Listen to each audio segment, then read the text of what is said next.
আসসালামু আলাইকুম। আজ মঙ্গলবার 25 ফেব্রুয়ারি 2025, বাংলা 12 ফাল্গুন 1431, আরবি 21 শাবান 1446। নতুন রাজনৈতিক শক্তির জন্য আমার রাজপথে থাকা প্রয়োজন, পদত্যাগের পর ব্রিফিংয়ে নাহিদ। গণ অভ্যুত্থানের পরিপ্রেক্ষিতে জন আকাঙ্ক্ষা বাস্তবায়নের অন্তর্বর্তী সরকারের দায়িত্ব নেওয়াটা যৌক্তিক মনে করেছিলেন 3 ছাত্র সমন্বয়ক। এখন আবার নতুন রাজনৈতিক দলের উত্থানের প্রয়োজনে নিজেকে ছাত্র জনতার কাতারে রাখার প্রয়োজন মনে করছেন নাহিদ ইসলাম। এ কারণে উপদেষ্টা পরিষদ থেকে পদত্যাগ করেছেন বলে জানিয়েছেন তিনি। আজ মঙ্গলবার দুপুরে অন্তর্বর্তী সরকারের উপদেষ্টা পরিষদ থেকে পদত্যাগ করেছেন ডাক, টেলিযোগাযোগ ও তথ্য প্রযুক্তি মন্ত্রণালয় এবং তথ্য ও সম্প্রচার মন্ত্রণালয়ের উপদেষ্টা নাহিদ ইসলাম। এরপর সাংবাদিকদের সামনে সংক্ষিপ্ত ব্রিফিং করেন তিনি। জুলাই গণ অভ্যুত্থানের নেতৃত্বের হাতে গঠিত নতুন যে রাজনৈতিক দল আত্মপ্রকাশ করতে যাচ্ছে, সেই দলের আহ্বায়ক হিসেবে নাহিদ ইসলাম দায়িত্ব গ্রহণ করতে যাচ্ছেন বলে জানা যাচ্ছে।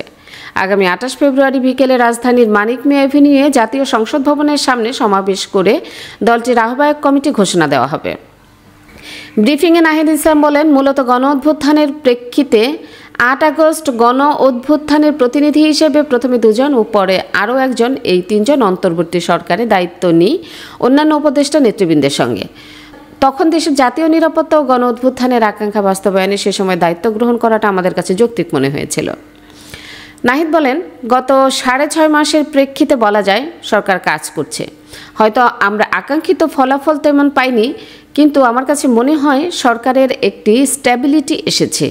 কিন্তু সরকারের বাইরে দেশের বর্তমান যে পরিস্থিতি, সেই পরিস্থিতিতে একটি রাজনৈতিক শক্তির উত্থানের জন্য আমার রাজপথে থাকা প্রয়োজন, ছাত্র জনতার কাতারে থাকা প্রয়োজন।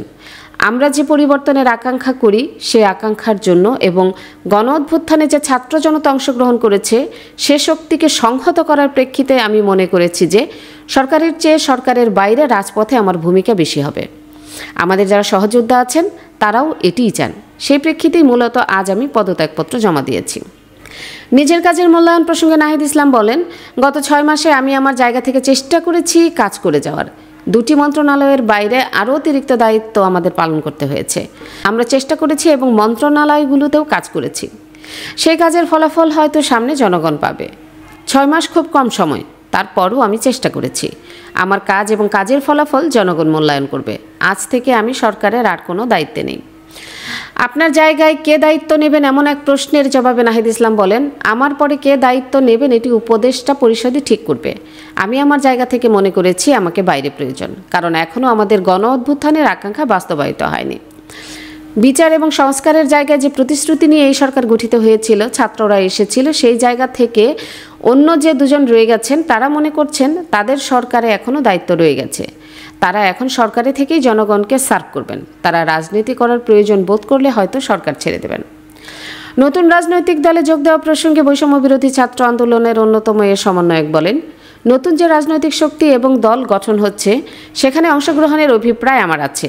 জনগণের সঙ্গে মিশে আবারও জনগণকে ঐক্যবদ্ধ করা এবং আমাদের গণ অভ্যুত্থানের যে প্রতিশ্রুতি তা মাঠে থেকে বাস্তবায়ন করার লক্ষ্যে আমি সরকার থেকে পদত্যাগ করেছি। অন্তর্বর্তী সরকার সংশ্লিষ্ট অপর এক প্রশ্নে তিনি বলেন, আমাদের সীমাবদ্ধতা ছিল, আমলাতান্ত্রিক জটিলতা ছিল। আমরা এসে এই ব্যুরোক্রেসিকে যেভাবে পেয়েছি, সেখানে আন্দোলনের পর পুলিশের আত্মবিশ্বাসের ঘাটতি ছিল।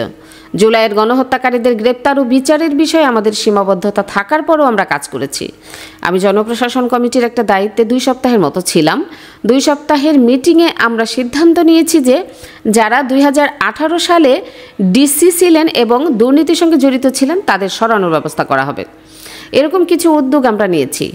আমি আশা করব অন্তর্বর্তীকালীন সরকার সামনের দিনগুলোতে জনগণের যে আশা আকাঙ্ক্ষা ও গণ অভ্যুত্থানের যে আকাঙ্ক্ষা তা বাস্তবায়নে সচেষ্ট হবে। দেশের আইনশৃঙ্খলা পরিস্থিতি নিয়ন্ত্রণ ও দ্রব্যমূল্য সংক্রান্ত সমস্যা নিরসনে সফলতা দেখাতে পারবে। জমি নিয়ে হয়রানি আর নয়। পূর্বাচল প্রবাসী পল্লী লেআউট প্ল্যানের মধ্যে দিচ্ছে আপনার পছন্দের জমি মূল্য পরিশোধের সাথে সাথে রেজিস্ট্রেশনের সুবিধা। প্রবাসী পল্লী গ্রুপ, প্রবাসী ও স্বদেশীদের জন্য। আপা দেখে চলতে পারেন না? সরি আপু, আগামীকাল আমার ওমরার ফ্লাইট। আমার জন্য আবায়া কিনতে হবে, হাজবেন্ডের জন্য টোপ এবং মেহমের কাপড় কিনতে হবে, যার জন্য খুবই প্যারায় আছি। আরে আপু, এটা তো কোনো সমস্যাই না। সালমা আবায়াতে আপনি আপনার পছন্দের সবকিছু এক ছাদের নিচে পেয়ে যাবেন। তাই নাকি? তাহলে তো ভালোই হয়। Salma abaya house, 118 Whitechapel road, London E1 1JE। Are you tired from pedaling a bicycle? Then it's time to get an e-bike.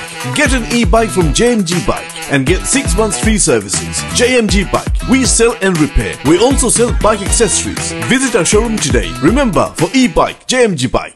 24 ঘন্টা সপ্তাহে 7 দিন আকর্ষণীয় এক্সচেঞ্জ রেটে সমগ্র যুক্তরাজ্য থেকে বাংলাদেশে টাকা পাঠান আইএফআইসি মানি ট্রান্সফার ইউকে লিমিটেডের মাধ্যমে। যখনই পাঠাবেন তখনই জমা হবে আইএফআইসি কিংবা দেশের যে কোনো ব্যাংক অ্যাকাউন্ট এবং বিকাশ ও নগদ ওয়ালেটে। মানি ট্রান্সফার করতে সার্বক্ষণিক আছে আমাদের মোবাইল অ্যাপ এবং আপনার নিকটস্থ অনুমোদিত এজেন্ট। বিস্তারিত জানতে কল করুন 020-7247-9670 নম্বরে। আমাদের ঠিকানা 18 Brick Lane, London E1 6RF UK। IFIC money transfer UK limited IFIC ব্যাংকের নিজস্ব প্রতিষ্ঠান। সুপ্রিয় দর্শক, এতক্ষণ আমাদের সঙ্গে থাকার জন্য ধন্যবাদ। আশা করছি দর্পণ টিভি ইউকে ফেসবুক পেজটি লাইক, কমেন্ট ও ফলো করে আমাদের সাথেই থাকবেন। আল্লাহ হাফেজ।